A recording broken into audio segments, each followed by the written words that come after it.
Okay, I'm gonna try and do a quick video here. I don't usually do tutorial videos or anything like that. Just not my thing.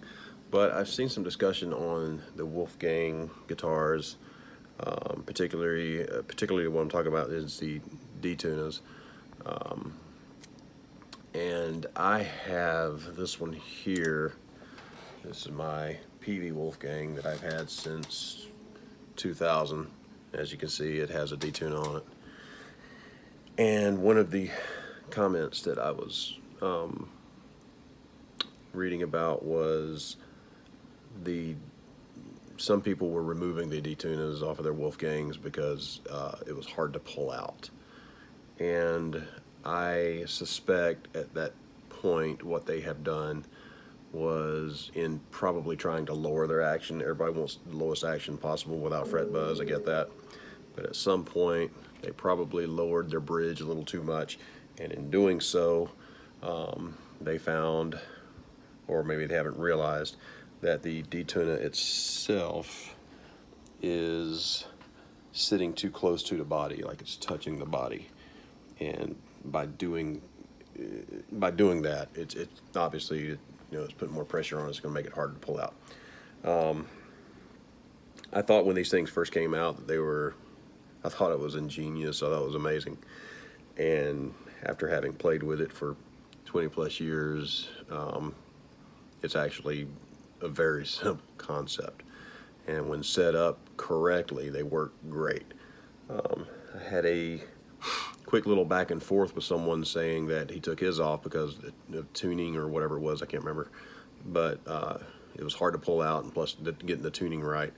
And that the fine tuner on the E string, you had to turn it all the way out. That is not the case. You do not want to turn your D-Tuna all the way out. I have seen it on, actually he posted something from Sweetwater's website where Sweetwater recommended turning it all the way out. That doesn't allow for the proper travel when you pull it out. Because what happens is when you pull it, it basically just lifts the saddle here, which you pull this out. Let me show you here one real quick, as if you haven't seen it before. When you pull it out, watch what the saddle here does, the E string. If I get it's kind of hard to do this. See, this saddle actually raises a little bit when you pull the D-Tuna out. And when it does that, by raising, it is shortening the length of that E string. And when it kind of shortens it, it's dropping the pitch. But you got to get you have to have the amount of travel just right. And by doing that, you have to have the fine tuner on your E string turned in about a full turn. Mine, I suspect they're all probably a little bit different. I found that turning mine about a turn and a half seemed to be a little more accurate, seemed to feel better, seemed to work better for me. But you at least got to turn. You got to turn in some. If you pull it all the way out and just let it kind of dangle there, for one thing, you're going to have that little rattling on your fine tuner. For another thing, the travel is just not going to be right. And then, of course, don't forget the little 1.5 millimeter little screw that's in there on top of your D-Tuner. That's an ultra fine tuner, so to speak. But I'm going to, real quick, I'm not trying to give anyone any guitar lessons or anything like that. I'm just simply going to kind of show off the tuning of it, because it's, like I said, I've been playing with it for 2 decades now, and I've never had any problems with it. So what you got right now, I'm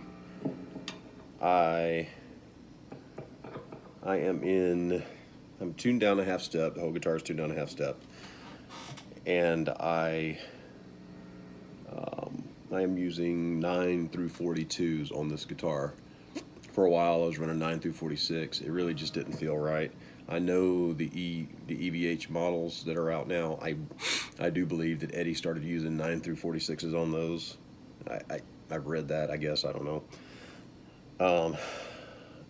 But back when these came out, he was running 9 through 42s, and really to me it just feels better. So that's what I'm using on these, and that, use what you want, doesn't matter to me. Anyway, here's as you can, if you can hear that well enough. I'm just running through a amp sim. I'm using Positive Grid amp sim here. Turn my gate on, get some of that hiss out. There you go. Hear that? So I got a distortion here, obviously, so you can hear the modulation between the, for the E5 for a power chord. Let me get rid of some delay and reverb and all that good stuff. Just a good dry signal for you. And again, it's not very loud, so I don't know if you can hear it. I got sleeping wife and kids, so I don't want to turn it up too much. There you go.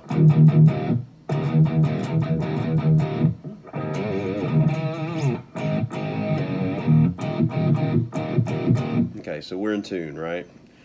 And now, pop it out. Mine pulls out nice and easy, nice and slick, and I can't say enough about it. It's the same mechanism I've had since I got the guitar 21 years ago. It works great.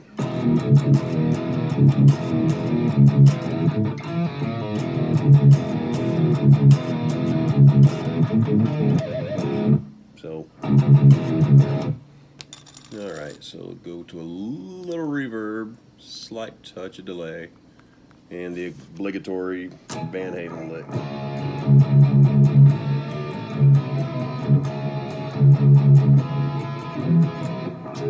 So,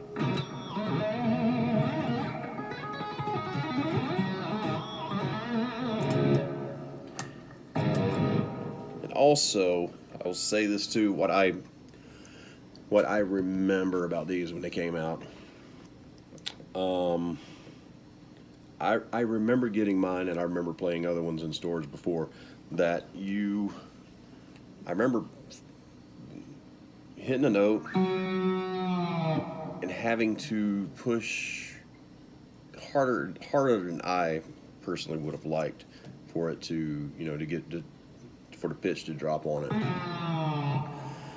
And I read somewhere that Eddie, I guess for tuning stability is what I remember, Eddie liked his where he had to push the bar about 1 inch to 1.5 inches before it started dropping the pitch.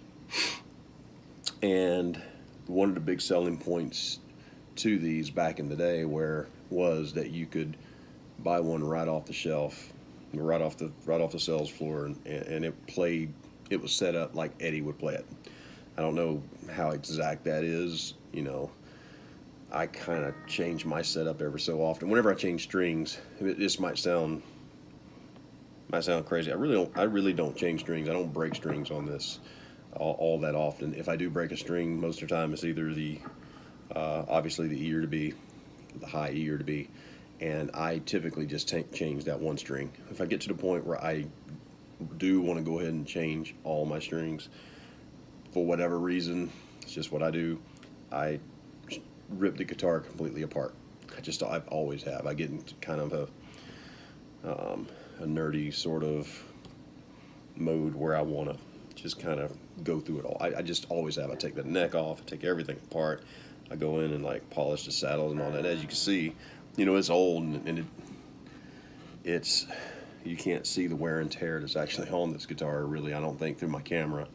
And it's got some buckle rash. My fretboard is super dirty, and all that, but just the older it gets, the better it feels.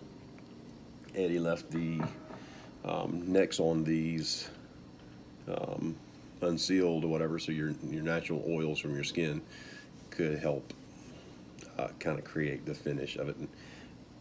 And over the years, it like I say, this thing plays better than it did when I got it. But I, kind of beating around the bush there, but I personally never liked how it felt, how the whammy bar felt when you'd hit it and you had to go way down with it. I didn't like it. And it kind of took me a while to really get the feel for it that I want. But now I think, I mean, I think I've kind of, the last time all these years that I've had this thing, the last time I kind of stripped it apart, put it all back together, tweaking it and doing things to it, I think I kind of finally landed somewhere that I'm happy with. This thing now, when I hit a note, it's like I barely touch it. I barely touch it, and I'm dropping pitch. Matter of fact, not to the extreme that his does it, but if you've seen Steve Vai when he plays and he does that little flutter with his, like you know, you can kind of hear some of the, you know, some of that flutter. That's how loose this thing is sitting right now. However, it's still, the tuning on it's still very stable. I've not had any tuning issues with it, you know, really to speak of. So that's just my take on it. You know, it's your guitar, do what you want to do with it. But if you're buying one of these guitars and it comes with the D-Tuna and you're ripping it off because it's, you know, it's too tight to the body or something like that, I'm guessing you probably went in there, tried to lower your action a little bit. And my action, yeah, everybody likes low action, but you got to find that happy medium. You got to find that compromise. Mine is really not super low, and I can still play, you know, relatively fast with it, you know, like it is. But I've found that happy medium in there, and I suggest anybody that's got one of these try and do the same. But don't necessarily compromise the functionality of your guitar just to get your action of that just a tad bit lower, you know, because I find honestly, if I am going to play something fast, or if I need to play something fast, I'll almost rather do it on my Les Paul than this. I obviously I still shred with this and everything, you know, but this thing's got, I mean, there's so many, you just squeezing the notes and just your harmonics and how you hit the strings and all that, you can drag so many sounds out of it that, do I really want to compromise my tone for speed on this? I don't know.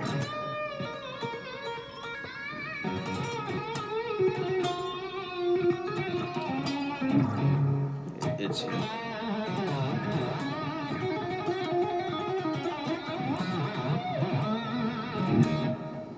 you know, I personally wouldn't. I wouldn't take the D-Tuna off. But again, it's your guitar. Do what you want. You know, it is what it is. But anyway, hope this little bit of information out there might help somebody. If not, then, you know, make your own video and let's see what you got to say. All right, have a good one.